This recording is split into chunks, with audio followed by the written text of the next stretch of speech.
This is Extinguishing Negative Behaviors, COVID-19 in Kindergarten, Scenario Project by Sarah Clark, EDG 9185. Step 1 is framing the challenge. So in this instant, I'm looking at how COVID-19 is going to affect incoming kindergartners because of the fact that we're in quarantine. We are unable to meet in person during the summer for our usual kindergarten roundup program, and how missing out on that opportunity is going to affect students' ability to be positively behaved students in the fall. The process of gathering information, creating the scenarios, and evaluating the outcomes will take approximately 3 months. The timeline will run mid-July through the first 3 weeks of school, where staff is going to work on gathering data from the preschool staff, the pre-K families, and by working with students through Zoom, creating the scenarios, gathering old behavior data and comparing it to the current behavior data of the new students, and then evaluating the outcome. What we're looking for as an outcome is that we will be able to prevent excessive negative behaviors by thinking of possible scenarios and supports that would create opportunities for students to practice social and academic behaviors in a virtual format rather than in person like they normally would do. So during the process of assessing those outcomes, kindergarten teachers are going to work together 2 weeks before school begins to create those scenarios, put them into action, then meet again 3 weeks after school has started to compare data and evaluate the success of the virtual opportunities. We are going to go 5 years back to create an estimated baseline of what the negative behaviors are for incoming kindergartners. There's always an expectation of negative behaviors, and then decide what the difference was between a virtual kindergarten boot camp versus an in-person kindergarten boot camp. The driving forces for the Muckleshoot Tribal School, our political forces, are actually rather a large group. The School Commission, Muckleshoot Department of Education, Tribal Council, Parents, Guardians, and Administration. Not everyone in this list has power. However, their voices are quite strong and do create a lot of change. The economic forces are Administration, Finance Department, and School Commission. All 3 of these stakeholders need to be addressed in order to receive anything that requires money. The social forces are probably one of the strongest forces because of the historical significance of Indian boarding schools. Many Native American people are really hesitant to accept guidance from people who are outside their community, and this includes anything in the form of education. So gaining community support and implementing a new program is really, really, really important. Technology has become an issue because students are hesitant to participate in virtual learning experiences at this point. They've gotten a bit sick of it, and it's becoming increasingly difficult to get a hold of their families. Many families have lost their ability to communicate through email because it was tied to their job or even their phone. In some cases it was a work phone number, and we've actually lost touch with some of these families. It's been difficult. We're also looking at other meaningful forces like the importance of staff collaboration, teacher records, communicating with families, what is the living environment for our students, are they in foster care, etc. Almost half of our students are actually in foster care, whether it's foster care with a family member or in a more traditional sense. And then as well as the change in staffing due to the finances associated with COVID-19. Several of our staff members have been let go.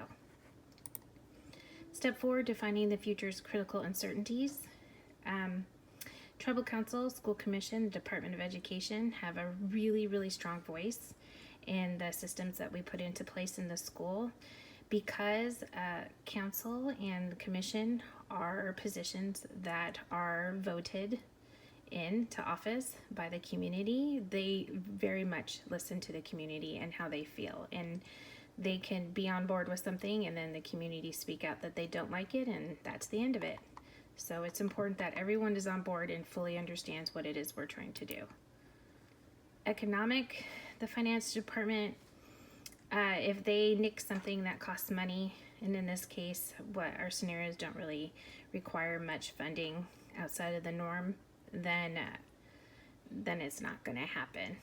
Societal impact, as I said before, we have a lot of stakeholders and their voices are strong and they are heard. If they do not agree with what's happening, then it will not happen at all. Technological forces potential impact. If students will not log on or do not have access to technology, we cannot work on those academic behaviors before they come to school. So the critical uncertainties, highest impact, highest level uncertainty would definitely be the political forces, what our stakeholders feel is fair or appropriate for their children, as well as collaboration between teachers preparing for the new school year, and the lack of student participation online. Since learning these new academic behaviors is going to have to take place online, we have to get students on a computer working during the summer. And step 5, generating scenarios. This is the matrix. Step 6, fleshing out scenarios by creating storylines.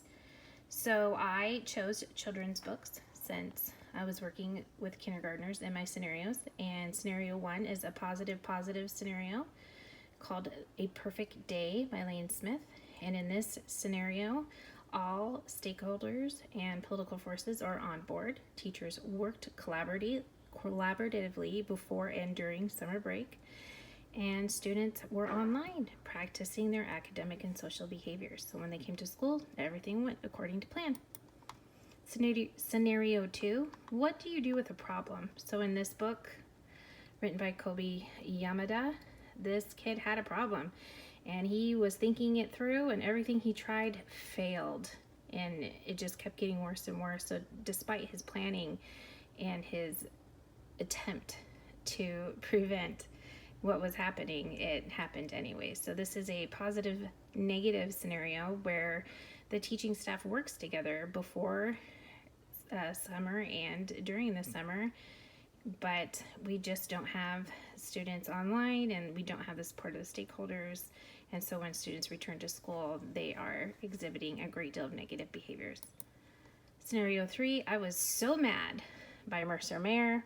So this is a negative positive scenario where the teaching staff, they get the support from the stakeholders and they create this structured positive environment for the fall, but students weren't online, so they didn't have an opportunity to practice.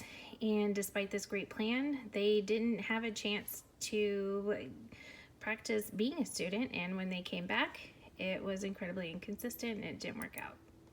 Scenario 4, Alexander and the Terrible, Horrible, No Good, Very Bad Day. He is just experiencing one horrible event after another and just cannot cut a break. So this is a negative scenario where teachers do not collaborate or provide students with virtual opportunities to practice their academic and social behaviors. When they get to school, there are a lot of excessive negative behaviors because of this, and the efforts to extinguish these negative behaviors are not supported by our stakeholders, which creates even more frustration and inconsistent learning environment. Step 7, defining the scenario characteristics. So we really rely on our stakeholder support. There's technology that has to be put into place. We really need teachers to collaborate to prepare for what is to come. And it needs to be really thought out. The impact and response is that without stakeholder backing, teachers and administrators may not be able to implement what they want to do. The students who won't get online will not be able to participate academic behaviors, and if teachers are unwilling to collaborate before the new school year, then the students are going to go into a classroom with teachers who don't know them or their needs, which is problematic. Step 8, assessing implications and defining possible responses. So in step 1, everything goes right. Teachers use the plan in the future to prepare for possible behavior issues in scenario 2. Some of the pieces are in place, but we can't get students online. So the response would be for educators and families to collaborate on how to improve the online attendance and create additional opportunities for practicing academic and social behaviors. Scenario 3, teachers are receiving their support from stakeholders, but they don't collaborate, and therefore they don't know their new students' needs. So the response to this scenario would be that create more opportunities for teacher collaboration, but also to increase the expectation that teachers should collaborate across grade levels. Scenario 4, teachers do not collaborate or provide students with virtual opportunities to practice positive academic and social behaviors. So when they get back, it's a huge mess, a lot of behavior issues. In response to these behaviors, teachers and stakeholders must collaborate on a system for teaching, modeling, maintaining positive classroom behaviors. Lastly, step 9, identifying the signpost. So we're going to know all this worked out and went the way we wanted it to, because we're going to have teacher collaboration before school lets out, as well as during the summer, during our summer school programs. We're going to have great attendance online, practicing opportunities to be good, positive students. And when we get back to school, things will be a little shaky, but everything will even itself out. This little piece of reflection was not required, but I just wanted to reflect on this process, that it was sometimes very difficult. This whole idea of creating scenarios and really digging deep was new to me, and I struggled with it at times. But I did create opportunities to discuss with my coworkers what we could be facing in the fall, and to consider ideas of what to do to prevent excessive negative behaviors. And because of that, we have created a hybrid summer school program for our incoming kindergartners and the incoming middle schoolers. This is also a hot topic for middle school students. And so these two groups will spend a little bit of time on campus during summer boot camp, and will also continue to learn and practice behaviors during their online time. And we're hoping, while this is not the most ideal scenario, that this will be more effective than not doing anything at all. And here are my references. I understand this was very lengthy, but I had to get through all my slides. Thank you for listening.